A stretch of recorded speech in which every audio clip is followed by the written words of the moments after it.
Hari Senin, tanggal 12 Rabiul Awal tahun 11 Hijriah, Muslimin dikejutkan dengan sebuah berita duka. Sang Nabi yang menjadi panduan hidup masyarakat Arab kala itu, Muhammad Sallallahu Alaihi Wasallam, wafat mengakhiri tugas kenabiannya. Man kana ya'budu Muhammadan fa inna Muhammadan qad mat wa man ya'budu Allah fa inna Allah hayyun la yamut. Duka melanda Madinah dan Jazirah Arab.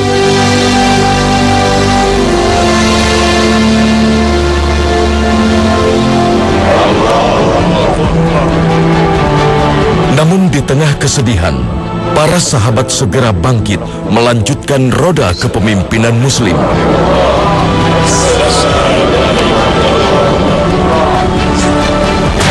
Bismillah walhamdulillah. Beberapa sahabat disebut-sebut menjadi kandidat pemangku kekhalifahan. Salah seorang yang dipercaya menjadi kandidat adalah Abu Ubaidah bin Al-Jarrah. Abu Ubaidah pernah disebut Rasulullah Sallallahu Alaihi Wasallam sebagai Amin Hazihil Ummah, atau orang yang paling dipercaya di umat ini.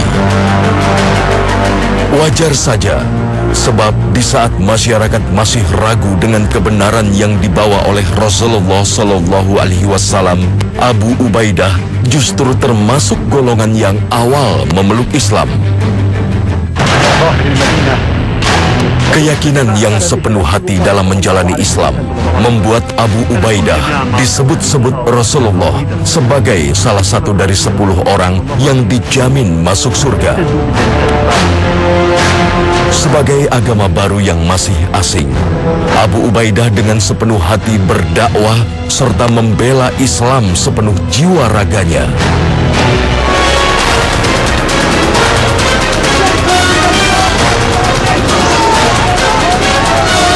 Ia tak pernah ragu mengangkat senjata untuk berperang melawan musuh-musuh Islam.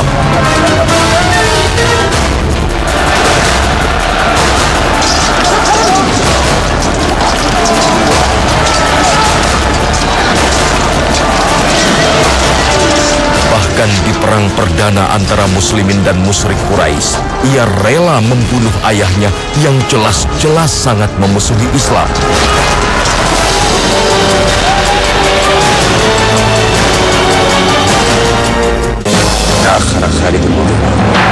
Abu Ubaidah tak pernah ketinggalan peran dalam membela Islam.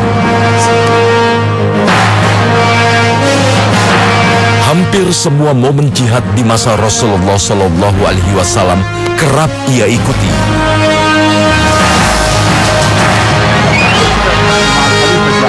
Di samping memiliki keutamaan di medan peperangan, Abu Ubaidah juga tercatat memiliki keahlian di bidang lainnya. Ia memiliki kecerdasan serta jiwa kepemimpinan.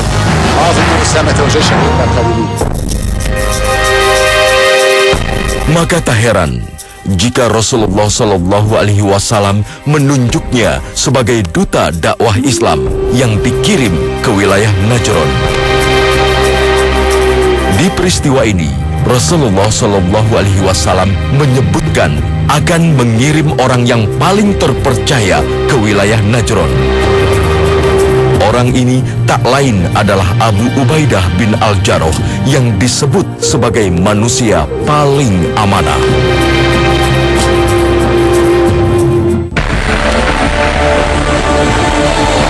Gelar Amin Hazihil Ummah atau orang yang paling dipercaya di umat ini begitu melekat pada diri Abu Ubaidah.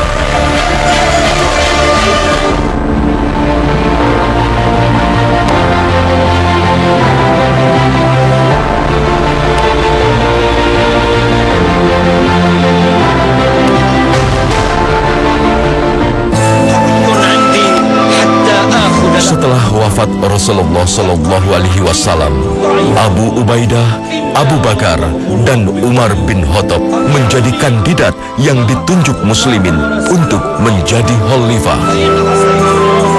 Abu Ubaidah justru menolak. Ia malah menunjuk Abu Bakar sebagai orang yang paling pantas menjadi khalifah bagi umat muslim. Di Saqifah Bani Sa'idah, saat Rasulullah Shallallahu Alaihi Wasallam wafat dan para sahabat berkumpul untuk membicarakan tentang siapa penggantinya, dan saat itu para sahabat sepakat pada kalimat bahwa harus dari orang Quraisy, sebagaimana petunjuk Nabi SAW sendiri. Dan yang hadir saat itu dari orang Quraisy ada Abu Bakar, ada Umar, dan kemudian Abu Ubaidah bin Al-Jarrah radhiyallahu anhu.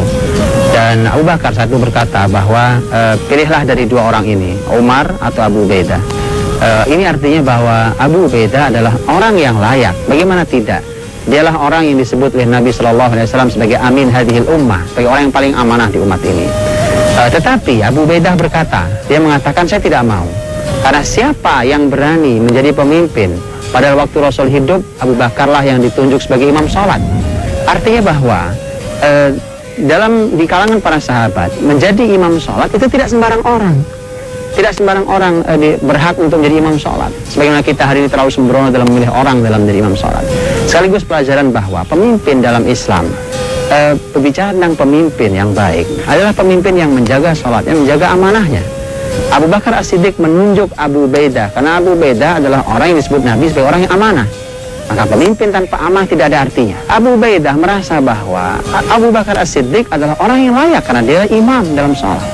Maka dua hal, sholat dan amanah. Bagaimana menjadi pemimpin tidak sholat? Bagaimana menjadi pemimpin tapi tidak amanah? Hilang salah satunya menjadi masalah, maka bagaimana kalau hilang kedua-duanya? Untuk itulah maka kepemimpinan yang baik ketika ditopang oleh dua hal ini, dia menjaga sholat. Sholat adalah hubungan dengan Allah Subhanahu wa Ta'ala. Dan yang kedua adalah amanah, karena ini adalah hubungan antara dia dengan masyarakat. Meski bergelar amanah, tak sedikit pun Abu Ubaidah menginginkan jabatan.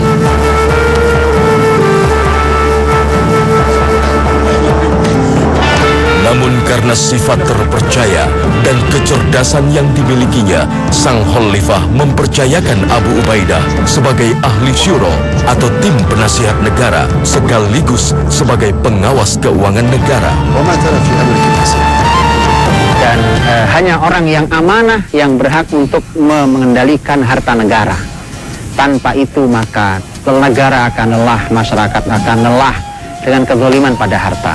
Untuk itulah maka Abu Ubaidah bin Al-Jarrah radhiyallahu anhu orang yang tepat untuk mengendalikan harta negara. Dan karenanya juga kita belajar bahwa jangan serahkan harta kecuali kepada orang yang amanah seperti Abu Ubaidah bin Al-Jarrah radhiyallahu anhu. Sebagai ahli syuro, Abu Ubaidah tentu banyak menghabiskan perannya di ibu kota muslimin, Madinah Al-Munawwaroh.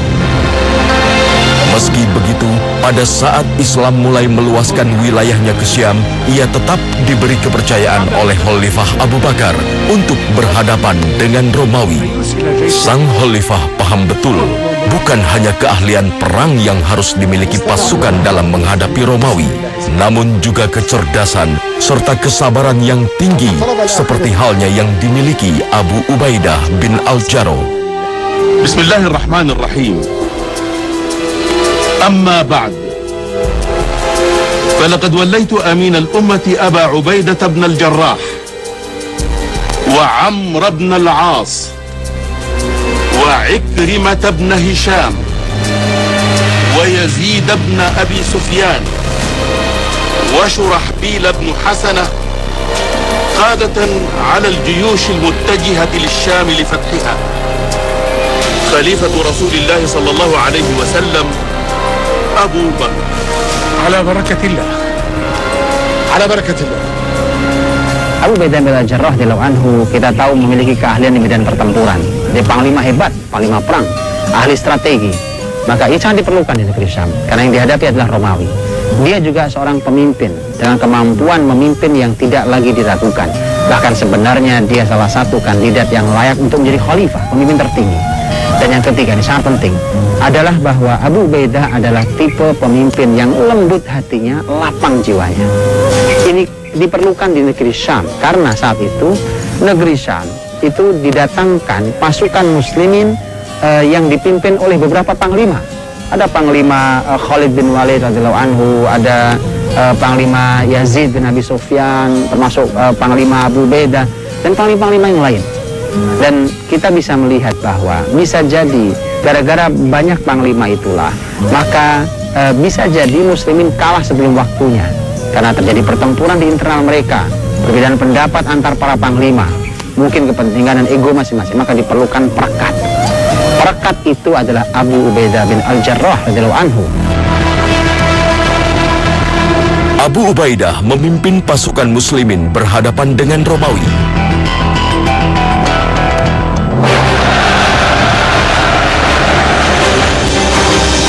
Tak lama kemudian, Khalifah Abu Bakar menambah jumlah pasukan muslim yang dikirim dari Persia yang dipimpin oleh Khalid bin Walid. Khalid bin Walid kemudian diangkat menjadi pemimpin pasukan. Allahumma nasraka alladhi wa'ad.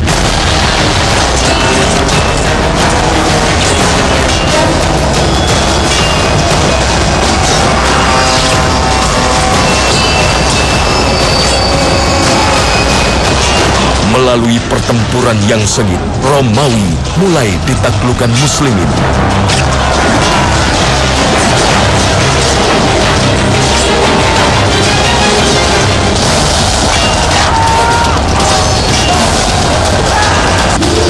Peperangan terus berlangsung sampai kekhalifahan muslimin berganti ke pundak Umar bin Khattab.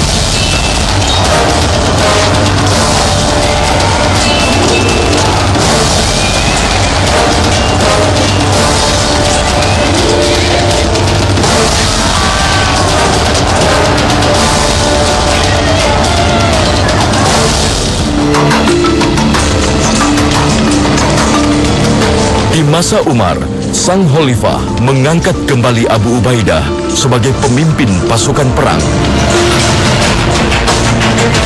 Namun hingga muslim berhasil menguasai Damaskus, Abu Ubaidah justru tetap membiarkan Khalid yang menjadi pemimpinnya. Bagi Abu Ubaidah, bukan jabatan yang ia utamakan, melainkan perjuangan dan kemenangan bagi agama Allah Subhanahu wa Ta'ala. متى وصلك هذا الكتاب؟ قبل مسيرك إلى هنا. لما لم تخبرني به من قبل؟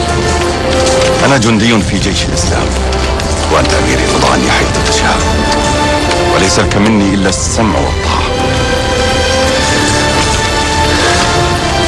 بورك فيك يا خالد، بورك فيك. لا يهزم جيش أنت فيه. Abu Ubaidah ditanya oleh Khalid. Khalid mengatakan bahwa, "Wahai Abu Ubaidah, mengapa tidak kau beritahukan sejak awal kau menerima surat ini? Mengapa kau sembunyikan?" Abu Ubaidah mengatakan bahwa, "Aku tidak mau mengacaukan konsentrasimu dalam memimpin pertempuran." Ini bukan masalah, bukan kata Abu Ubaidah bahwa bukan karena dunia kita bekerja, bukan karena dunia kita beramal. Ini urusannya bukan urusan kepemimpinan, siapa menjadi pemimpin atau bukan pemimpin. Urusan yang sederhana. Bukankah pergantian pemimpin dengan cara selesai perang bisa disampaikan? Bukan di saat orang sedang konsentrasi kemudian akan merusak suasana, akan merusak semangat. Untuk itulah, maka ini juga perlu dicontoh. Kelapangan hati seorang Abu Ubaidah bin Al-Jarrah. Dengan ketulusan hati dia mengatakan, bukan karena dunia kita bekerja. Kita semua beramal karena Allah Subhanahu wa Ta'ala. Tidak penting juga. Dan Khalid pun mengeluarkan kalimat yang sangat indah. Kata Khalid, tidak ada masalah. Saya pun berjihad bukan karena Umar, tapi karena Allah Subhanahu wa Ta'ala. Dan setelah itu tidak turun semangat Khalid, tidak berhenti semangat Khalid karena dia beramal berjihad bukan karena dia menjadi panglima, tapi karena berjihad fisabilillah, dan juga bukan karena Umar, juga bukan karena siapapun, tapi karena Allah Subhanahu wa Ta'ala.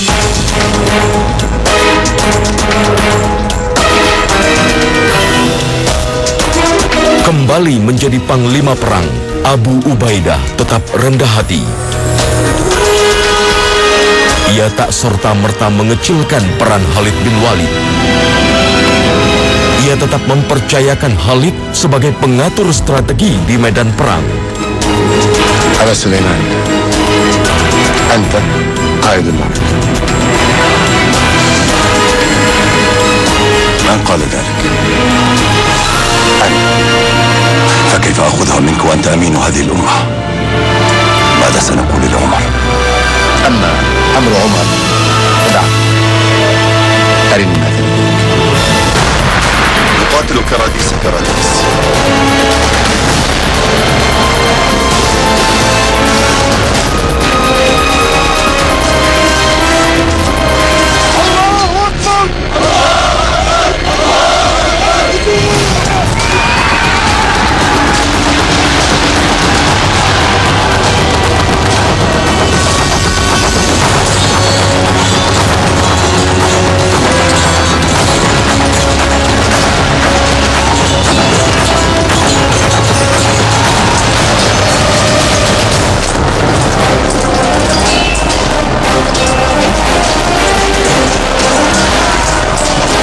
Hingga di akhir pertempuran di negeri Syam, Muslimin berhasil menaklukkan wilayah Palestina.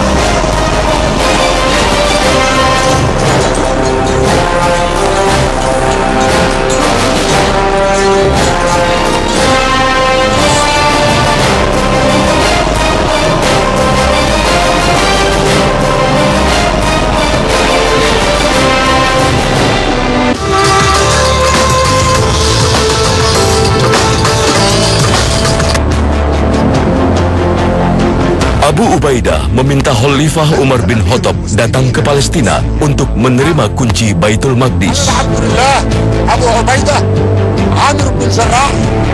اكتب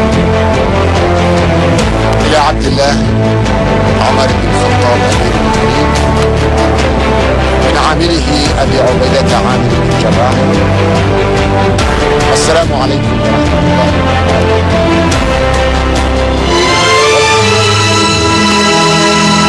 الله أكبر الله أكبر الله أكبر الله أكبر. Muslimin masuk ke negeri Palestina dengan damai.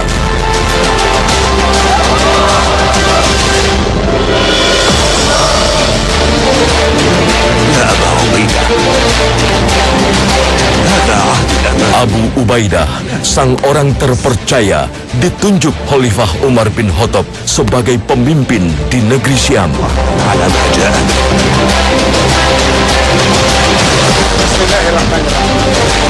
Maka negeri berkah tersebut pun sejahtera berada di bawah tangan orang terpercaya.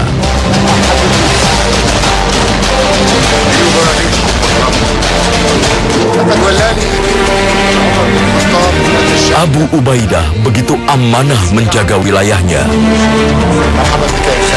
bahkan hidup bersahaja dengan fasilitas yang amat sangat sederhana.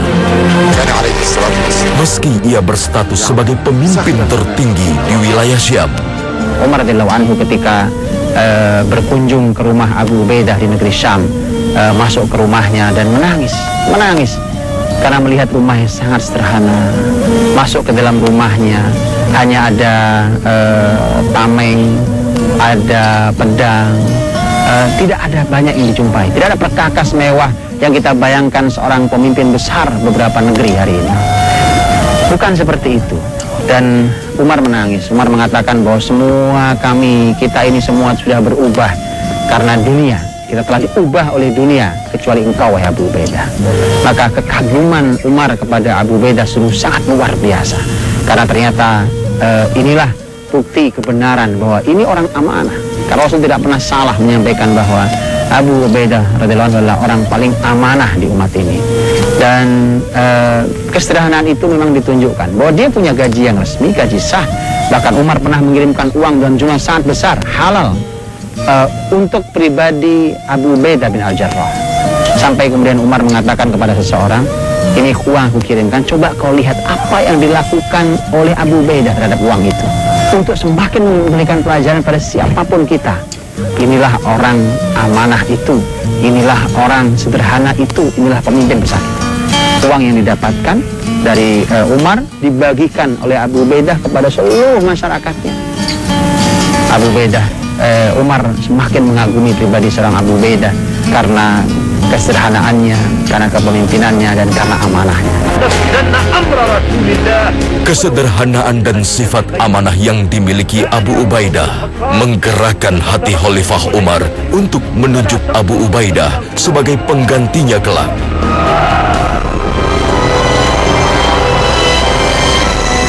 Namun ternyata Allah berkehendak lain.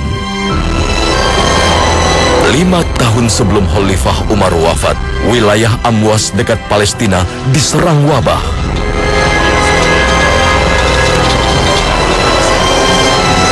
اكتب لهم. Abu Ubaidah diminta Khalifah Umar untuk meninggalkan negerinya. السلام عليكم من عمر بن الخطاب إلى أمين الأمة أبي عبيدة بن الجراح. لقد وصلني أن الطاعون قد انتشر في بلاد الشام، وإني لقلق على جندنا وإخوتنا هناك، فأخبرنا عن أحوال جندنا وإخوتنا فيها، يرحمنا ويرحمكم الله.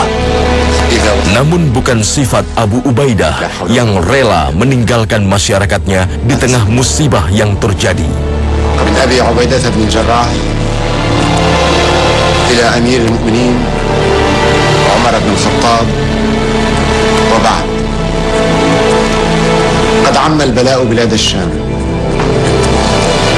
وإننا صابرون محتسبون لأمر الله، لا نقول إلا ما قاله الله سبحانه وتعالى: الذين إذا أصابتهم مصيبة قالوا إنا لله وإنا إليه راجعون. Abu Ubaidah justru bertahan hingga akhirnya ia pun terserang penyakit yang sama yang diderita oleh masyarakatnya.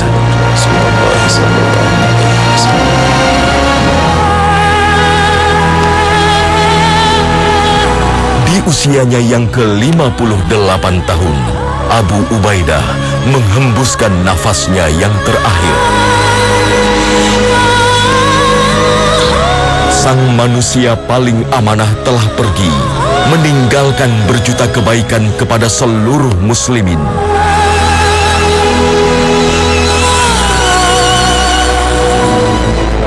إن الله سخر لكم ما في السماوات وما في الأرض. Kebesaran sifat Abu Ubaidah begitu melekat di hati Khalifah Umar bin Khattab.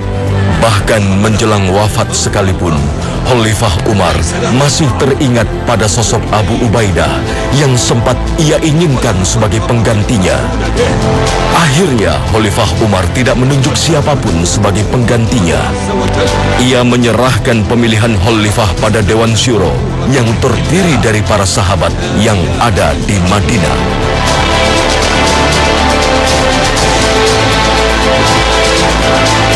Rahimahullah Abu Ubaidah bin Al-Jarrah, manusia paling amanah di antara orang-orang yang amanah.